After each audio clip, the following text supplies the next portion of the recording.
I think it comes down to ultimately, it's two elements. One is in the quality assessment. So when you've got your tendering process, it's asking them what is their approach to mental health. What will they be putting in place for the people, and kind of scoring that. And I don't want to, whilst we've got like a really good sort of list of ideas ourselves, I kind of don't want to specify too much because I want to see what the contractors come up with. And because if you tell them we want you to do toolbox talks, they'll do toolbox talks. And I want it to be, what do you think is right for your organisation, your supply chain that you're going to do? And then I think it's through the job. And this is where acting as like a client/PM really helps. It's then making sure that they are undertaking what they've said they'll do. Yeah. And it's monitoring that. That's the part where I think it's going to be really difficult. So if you imagine guys turn up, right? Whatever team turns up at 8 o'clock, starts going on, right? And in there you've got health and wellbeing policy in place. They must take a 30-minute break by 9:30. Yeah. Right? It's like, and then they come up to 9:30 and they're like, should we just carry on? Yeah. And that will actually happen. And the only way that I think you can actually implement is like creating like a tachograph system, like wagon drivers do. But then we don't have that on humans. Humans we're not wagons to be tachographed. And you kind of police it so much to a point where people are like, I can't be bothered working on that site because they just check on me all day. It's such a fine balance, man. Yeah, absolutely. And that's kind of why I want to leave that section up to the contractors, because they'll know what they can meaningfully do on their sites to reduce it. I think there's some measures that we can apply as clients. I'm thinking more things like project bank accounts, overall working hours, maybe specifying a minimum fee percentage. So, because what we can't control so much is, there's always going to be that pressure to that rush to be the cheapest, and that's got to be a massive issue for everyone. So I think actually what we can do is help support and make sure that everyone on the supply chain is getting paid in a timely manner, which everyone says that they're paying in a timely manner, but they don't. And what we can also do is make sure that people don't actually come in too cheap, because it's a false economy. If you see a price, you think that's amazing. Invariably, it bites you down the line, and you end up paying more because the contractor is just desperately trying to claw the money back. Well, do you know what we can do today, if it's all right with you? Because I speak about this quite a bit. It's talking. It stems usually right from the beginning. Yeah. Sorry, I'm just plugging. So if you look at framework agreements, right? I can't believe how many frameworks there is, by the way. I can't keep. Oh, there's absolutely shitloads.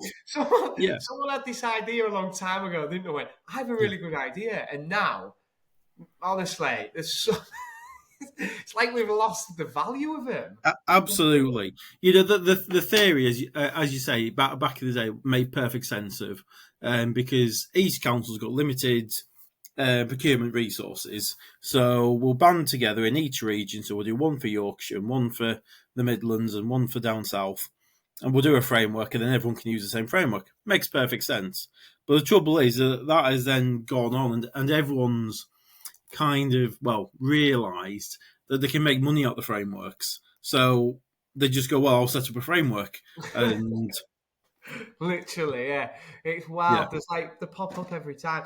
So with that, then it goes all the way down to frameworks. It's very challenging as a local authority to procure work legally and find best value without you having an in-house setup of someone checking over every bit of paperwork.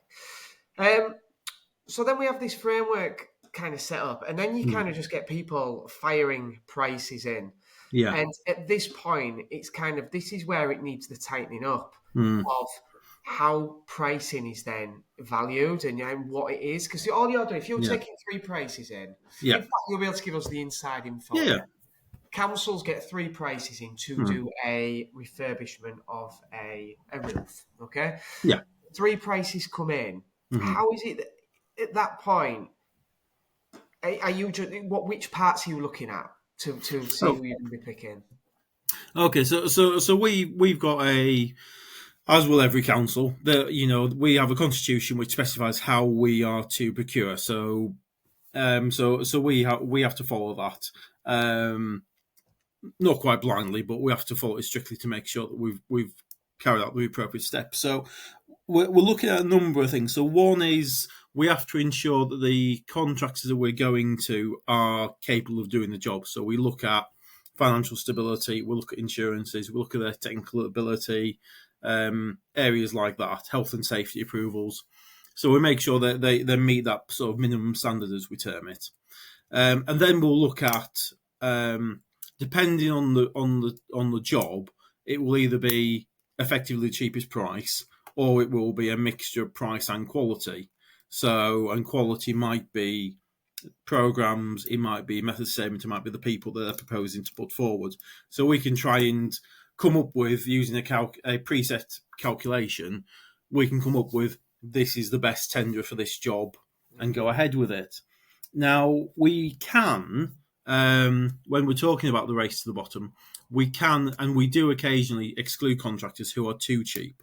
Okay. So if we get a price and we've assessed it and we go, there's no way you can deliver that for that price, we can exclude that tender and reject it effectively. Yep. However, that's quite a bold move to take, and it opens us up to challenge, because if a contractor says, well, no, I could have done it for that price because, I've got a site team who's sat doing nothing, so I'd much rather than be doing work for you at cost rather than just be losing money. So that's why we were cheaper than everyone else. You could open yourself up to challenge. So it's only an extraordinary situation where we would actually take that step. Yeah. But you're right. There's definitely an issue, because I've seen when we've been assessing frameworks, thinking of past frameworks I've been involved with, and you get tenderers who put in maybe an 8-9% fee percentage, sort of historically, certainly, and they didn't get on because their fee percentage was too high, whilst in reality, that's perfectly reasonable. That's not a huge percentage, certainly not for a small job. I'm talking £250,000 classroom extension. Yeah. That's not a bad percentage. Yes, it's maybe a bit high on a multi-million pound one, but so I think there is something. What I'd like to explore with our procurement teams is the opportunity to actually set a minimum percentage. So you say to them, look, you can tender whatever you want, but we won't accept it if it's less than 5%, for argument's sake. Because we know that your profit margin has to be bigger than that, because otherwise, how are you surviving? Well, I guess this is where it goes on then, isn't it? It's that part there then, right? That part then. You've got one person leading. It can be, usually it's a director and a QS, right? They're together, they've done the numbers, they've crunched them. Can we do that job for £100,000? Yes, we can. There's no talk here with anybody else. There's maybe other ops managers in the room. However, what you then get is that process of, you need to be on site because we've committed. And, we're only using you guys because you've been good enough to at least go, we can talk about this from a client, which is East Riding Council. They're going, we've got to do a job for East Riding Council. We've told them, get yourself out of bed or whatever you're doing. You've got to be here. You've got to be here 10 hours a day. And it's like, well, that ain't fair. And we don't see that. You don't see that side of it. And it's how you catch that. No. It's really, really difficult. Yeah. Absolutely, and it makes perfect sense in all reality, because certainly sort of we talk about, for example, a 4-week leading period to a job. Well, you think of the size of maybe like a £2-4 million job. Is it really feasible that someone can be approached on the 1st of August with the expectation that they will be on site by the end of the month? Yeah, it's it's a massive order to ask, and the ability to plan that sounds very difficult. So I think, again, there needs to be a bit more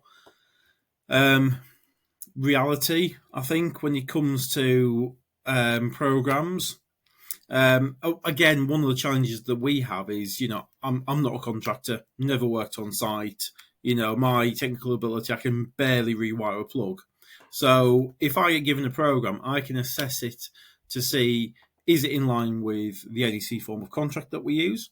Does it include things like float and time risk allowances and resources and all this good stuff? But if you're asking me, is this 1 week period for a mist coat to be put on walls? Is that feasible? I would have to say I'm not sure because I've never done that job. I can take a stab at it, and I won't be a million miles out, but I won't be perfect on it. And I think that is a challenge because you get this amount of information as a client to assess, and quite often it's quite a tight period to evaluate tenders in. So, say you do get 6 prices back, 6 quality packages, straight away you've got your client going, who is it? When can we award it? When can we start on site? So you're frantically looking through all this documentation to try and come up with an answer, and it can be difficult to properly interrogate some of it. So I think there needs to be what I would like to try and push for is more of a understanding of the boundaries of, again, one of the mechanisms within the NEC form of contract, one of the really good ones that I consider is time risk allowance, which is basically the human factor. Not solely human factor, but it's a big chunk of it. And it is, if we take the example of replacing a roof, if it's a good sunny day and everyone's feeling it and you've got the materials on site, you might get that done in 3 days if it's a small roof. But if it's pouring down with rain and you're feeling really down because you had to have the family pet put down the night before and maybe the tiles didn't arrive until mid-morning, you can see how all those things might conspire to you not completing in 3 days. And it might take you a 4th day because you're just not feeling it or whatever reason, so you're not able to work as fast as you would normally. And I think we sometimes see that in programs, but we need to see it every time in programs, is that acceptance that sometimes things go wrong. You've got tens, if not hundreds of people working on site, loads of deliveries all day, every day. If something happens, and it will happen because it's a complex thing, is construction, there will be delays here and there. And I think we need to be more accepting of that.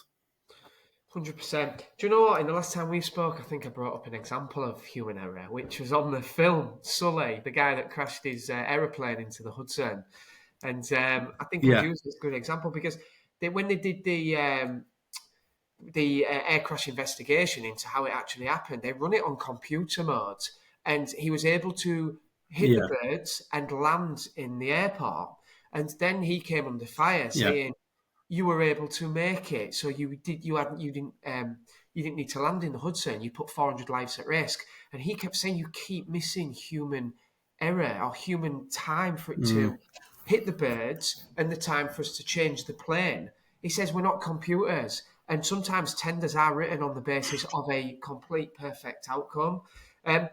There is this, and I wonder whether as we move into a world of AI, whether we're able to tap into this to help us tender better, because there's some great companies out there that are able to assess what you input to see how great it is and then grade it.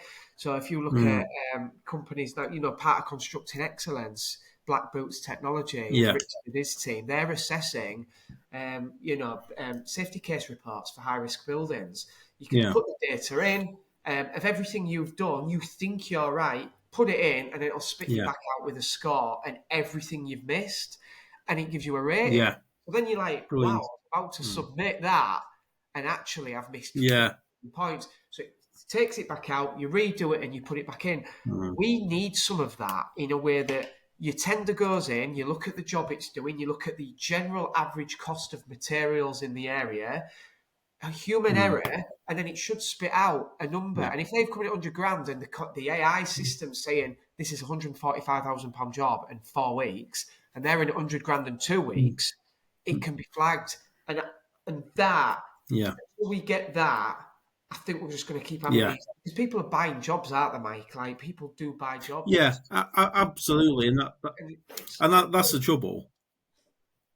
Yeah, no, you're totally right, and it is a massive problem, and I understand it, because again, if you're a contractor and you've got narrow margins, the last thing that you can afford to have is staff sat doing nothing.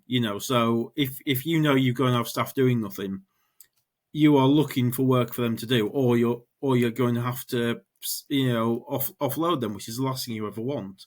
But as a result, this is they end up buying jobs, and as a client, it's very, very hard to say, no, I'm not going to give you that job because it's too cheap. I do think, you hit on a key thing in terms of procurement and AI. Procurement will need to change massively because, we've been assessing one of our regional frameworks recently, and you do start to wonder, are people using AI to produce their responses? And is there a problem with that? Not necessarily, as long as the information is factually correct. However, are you getting to the position of you're giving work to the person or to the company that has the best AI rather than the company that can do the best job? Yeah. So, we were having a discussion and no sort of firm answers, but you do kind of, for example, do you start considering using more interviews? Because then you're at least speaking to the people in question, saying, well, what would you do in this situation? Yeah. But again, interviews aren't perfect. If someone's having a bad day, they could end up losing out on work for the next 10 years. That's not a situation you want to put someone in. No, it's not. And it's such a bad moment because if you look at, unfortunate that we've got this situation where construction people are feeling the need to take their own life. I mean, that's just, that's incredible to even say that. We work in the construction industry, but they're the ones that are not involved in any of the deals. The deal making, the people don't. They go bust as a business, whatever, and then they just come back up and they pop up in something else. They're the deal making. Yeah. They don't feel the stress, and it's and this is why this is why we've created this group, because I don't think anyone really has the proper answer. Having you involved is so helpful because it's all right, people like a group of us going, yeah, we want change, but unless we understand it from the inside, then that's really hard to actually understand what does need changing. But just touching on the frameworks while we're on there, with frameworks as well, they're long-term agreements, aren't they? Which is something I've never got my head around. Some of these are 4 years. Now, Yeah. how much changes in 4 years? Like, sometimes you have a scenario where you build a framework in year 1, by year 2, 3 have gone bust. And it's like, well, how Yeah. then do we get rid of that? So there's all that carnage as Yeah. well. That then we're not even spoken about the bricklayer that comes along trying to get as many bricks laid. Yeah. But I guess it's really tricky in ultimately, how do we make people feel like they shouldn't want to go down that route and take their life? And I'm stumped, in all honesty. I am. Yeah. You know the answer. I don't think any of us do. So I'm I, not putting it I, on you, but we've got to talk yeah. about No, absolutely. Yeah. I mean, I think there is. It needs to be tackled at multiple levels. So I think there is, as clients, there's a role that we can play in terms of setting those boundaries in terms of cost and time, and and putting a minimum boundary as well as a maximum boundary, if that makes sense. So, if you come, we don't want you to come in too cheap. We don't want you to try and deliver on in impossible timescales. I've been drafting a contract this week, and I've taken out the client. Well, we had reported to the client a completion date, and my first response was to put that completion date into the contract. And I thought, well, I spoke to the client, and they went, well, we're not too worried. It will be done when it's done. It's really important to us that we get on site because we've got external funding that depends on that. So we need to deliver a site start date. The completion date is less key.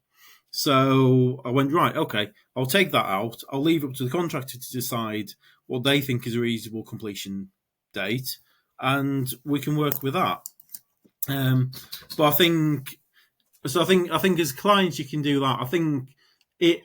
every kind of level of the chain has a role to play. And I think it does come down to what do you do for the individual workers. And there are a range, and there's, we've been working with Happy Hub. There are a range of apps out there which, for construction focused and non-construction focused ones, that regularly check in on you. And you can go on, and there's one that I've used, which is it's the one being set up by the Lighthouse charity, and it just pops up once a day and says, "How are you feeling?" And you tap a button and it says you're very good, or you're fair, or you're not brilliant, or I need help. And depending on what you press, it will then pop up with, if you need help, it comes up with, helplines and advice and support. And I think that's sort of certainly one of the common denominators is pretty much everyone has got a smartphone. So I think some of the stuff that, so Happy Hub that we've worked with a little bit, they've got some amazing stuff in terms of training and support that they can offer in terms of well-being for individuals. But I think everyone in the industry should have something like that. I mean, I've got at least 2, maybe 3 different apps on my phone at the moment, which just, are there to kind of give you some support or check in on you.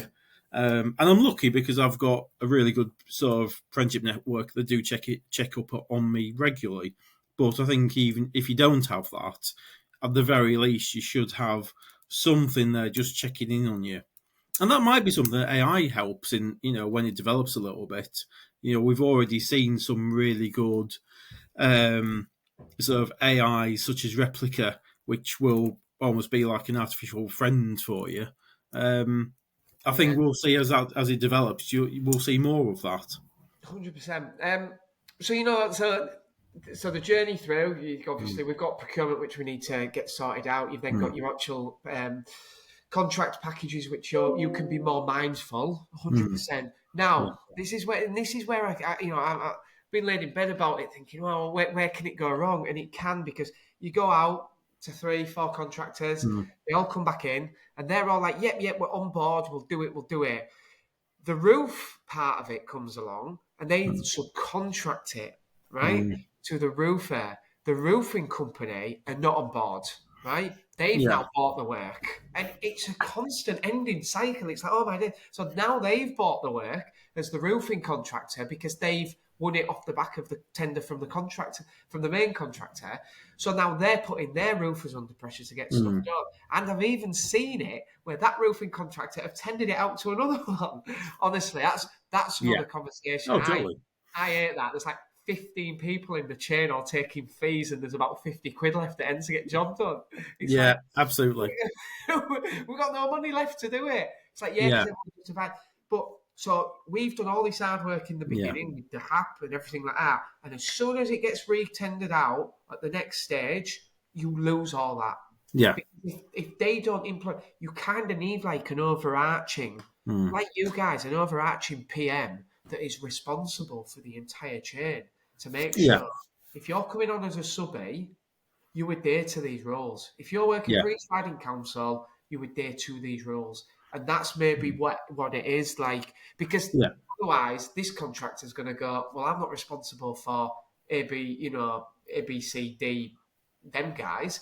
They can sort themselves out. So you kind of need like a site contract. I don't know if that happens or not, but would you ever give any paperwork to the subcontractors? Well, I think there are ways that we could enforce it. So depending on what it is, so say, and it's only one small measure, but if we take the app example, so if we said, look, if you've got someone working on this site, we expect them to have a wellness app on their phone. For argument's sake, or it could be training, or it could be any one of a number of measures.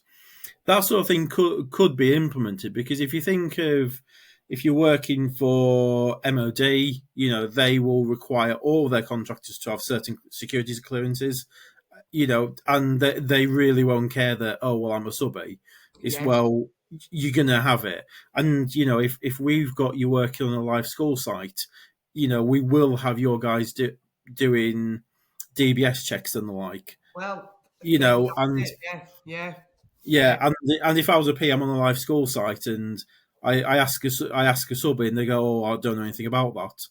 I'd be like, "Well, that's fine. I'm going to go to the main contract and get you kicked off site then because we're the client. That's what we've expected." There is you're right that there is a challenge in terms of implementation, and that's again one of the reasons why I'm reluctant to over specify what we make contractors do at this stage, because the more that we ask them to do stuff, the more then we have to check it. yeah, And again, you know, PMs, you know, everyone in the construction chain, we're all busy. You know, as much as I'd love to be a PM who swans around and has a bacon sandwich and wanders on and off sites, it's not like that. So I don't have the time to go around every single work on a site and say, have you undertaken mental health wellbeing course? Have you done this? Have you done that? So it needs to be something that can be quickly yeah. measured.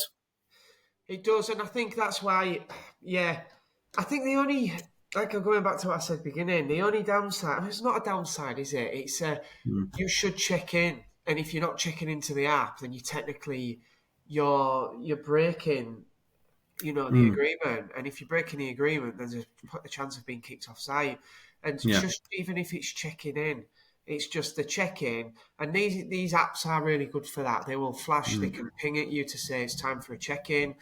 And do you know what, Mike? Right, mm, as much as you look at them apps, mm, if it's automated, it's great because then what happens is back at the home of the app, you can yeah. just ask for the file, the data, Yeah. and you can look for the day and you can see, oh, Mike, the Mm, cement guy, hasn't checked in today. And you could just yeah. maybe look at it at the end of each day. And then what you can say Yeah. to your PM, Mm, whoever it be, can you just go check on Mike to make yeah. sure it's all right, you haven't checked in. And that smallest of change could just be enough.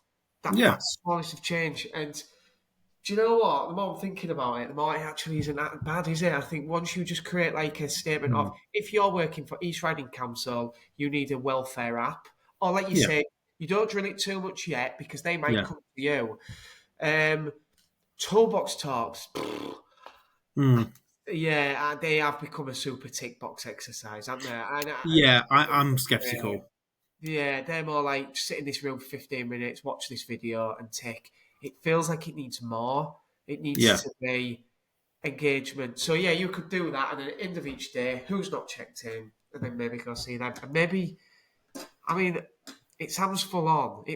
And do you know what? This is all like mad because the focus is on getting the thing built. That's the Yeah. Yeah. overall focus. Totally. But we've created this whole new world now where you Yeah. don't want to see this happening. No one wants to be going to construction sites and feeling like it's too much. But then speaking to Steve, obviously from Happy Hope, Mm, about it's not just on site, it's all the bad habits that come before the yeah. site. It's the Yeah. drinking, it's the bad relationships that they sometimes find themselves in, it's the heavy nights, it's all that Mm, compounds. And he lived it. He absolutely lived it. And that isn't a yeah. responsibility of you. So it's not, I don't want to go down that route because that's what Steve is trying to challenge. But if they're bringing Yeah. that to a site at East Riding Council and you don't know about it, that's No. isn't it? Absolutely. But it's very much a common issue. I mean, I've been with the authority coming up to 23 years now. So I've been and seen sort of processes change over time. So one of the things that we have, which most organisations do, is we have employee reviews, development reviews, or performance reviews, or whatever you want to call it. And for a number of years, there was a question, and it was all about well-being, and it was really good, and we still ask it, we still care about staff well-being, but it's just the format has changed a little bit. But when that was introduced, what managers found was, they would say, how's your well-being? Everything in the well-being section it was very rarely anything to do with work, because work was often the one thing that was going okay for people. They might be getting divorced or having to move house or God knows what, waiting for an operation. And that was the thing that was weighing on their mind. and I think again, as you say about like whether it's just making sure that you're regularly checking in on people, because that's all it often is actually is a human sort of moment just to go, is everything all right? And and giving people space to vent if they need to. Yeah, 100%. And even just trialing that, but that's maybe what it could be. Is that just an Mm. app? It's definitely close. It is close, but it's. I just Yeah. can't believe how common it is. Like since I've Mm. looked for it, it's like that subconscious thing keeps picking it up. You don't see it until you kind of Yeah. brought to the forefront. Have you ever had any issues within the council in your time? Obviously you don't need to speak about it openly, but your time in council, have you Mm. ever had unfortunate where someone's decided to go down that route? Um, well, we have, yes. I mean, I'm talking for myself. I've had times when I've certainly felt very low, and I've considered it. And it's obviously not gone through with it, but it's certainly something that I have considered from time to time. I'm not in that place now, but for a number of years, I probably was, and it could well have been if I had the wrong combination of sort of negative events all happening at the same time, it might have pushed me to consider sort of attempting to take my own life. So it's something I don't think the council is particularly special. In a way, even construction isn't necessarily special, although it is a very intense industry and a lot of Yeah, pressure. I think it's something that can happen to anyone wherever you're working. It's based on a number of sort of factors. yeah, Um, so yeah, it's definitely something that, and as you say, it's almost something that you don't want to talk about, or you feel that you shouldn't talk about. But the reality is, it's there, yeah. and talking is the best way to try and alleviate the feeling. It is. It absolutely is. Even like platforms like this, just to come on and have a event for 45 minutes and just talk about put the world Yeah, to right. That's yeah. and that's what that's what I said about this podcast. To be fair, when it was created, like it was Mm, never for the amount that like me and Caroline have learned just by sitting and listening and mm. talking has been absolutely tremendous. Like, I've had more CPD than architects put in the world. Like it's just been so good and amazing. And these conversations are so good because, like if you can Yeah. pass on that information to me and then I have them chats with other people. But you don't know what you don't know. That's the thing. You just don't know what you Yeah. don't know. And I've worked in construction for 20 years since I left school. Literally, I had a couple of cool jobs. Mm. Worked at McDonald's. I'll tell everybody that because that's amazing. And then from Yeah. McDonald's, a couple of retail stuff, and then I fell into construction at a really early age, builders merchants, and Yeah. that kind of the taking your life suicide has never been a talking about ever in my entire journey, right up Mm. until probably 3 4 years, and I'm thinking, wow, this can't be right. Like, is this true? And Yeah. then I've connected with more people and I'm seeing just crazy Mm. stories of it happening. And I'm like, what can we do? And I think that's what's then pulled us to create, we need a group name for it. That's what I was thinking, Yeah. to create this amazing group. And we've got amazing support. And now it's just about what we do. And hopefully then we Yeah. can try and implement some change. I know that you're super proactive on trying to make change within Mm. the council. Have you had chats Yeah. within I it mean, with other people go about on. trying to do? Sorry, have you spoken to other Mm. people within the local authority about what you're trying to do? I have. I think. I mean, and it's been interesting to see the sort of. I mean, generally, the core of the feedback is positive. That definitely, if we can do something, then we should try for sure. It's always that balance because again, a lot of pressure in terms of cost and time everywhere. So you do need to kind of reassure people. Look, this isn't about adding extra cost or extra time into a job necessarily. It's adding the cost and time which is needed. Yeah, So it's trying to get away from the race to the bottom, which if you're buying a toaster, you would think about it and you go, well, I'm not going to buy the £10 toaster because it's half the price of all the others and I know it's only going to last 5 minutes. I'll buy the £20, £25 one that I know will last me a while.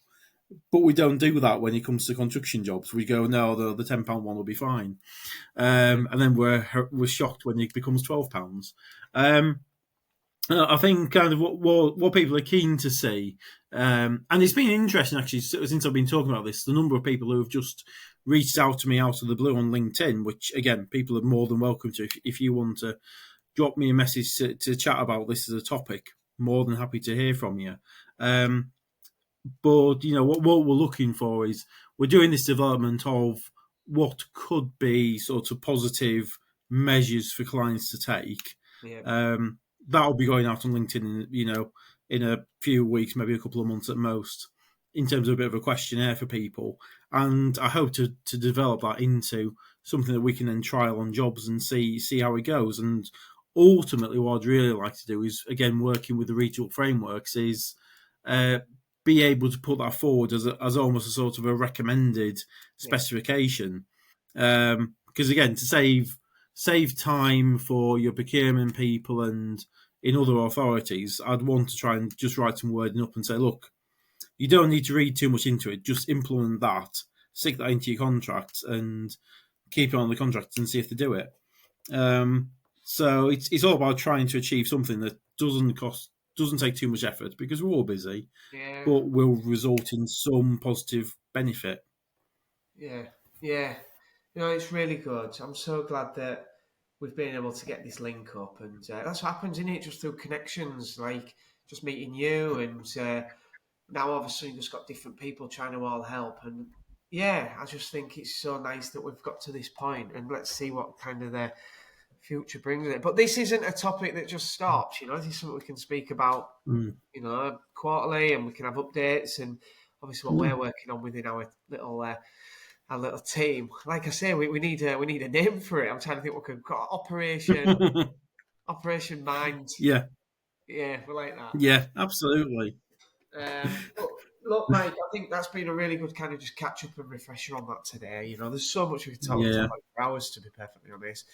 But no, thanks for coming on. I'll shut this down now, mate. You don't need to jump off just yet. But yeah, thank you for coming on, mate. No, good. Enjoyed it as always.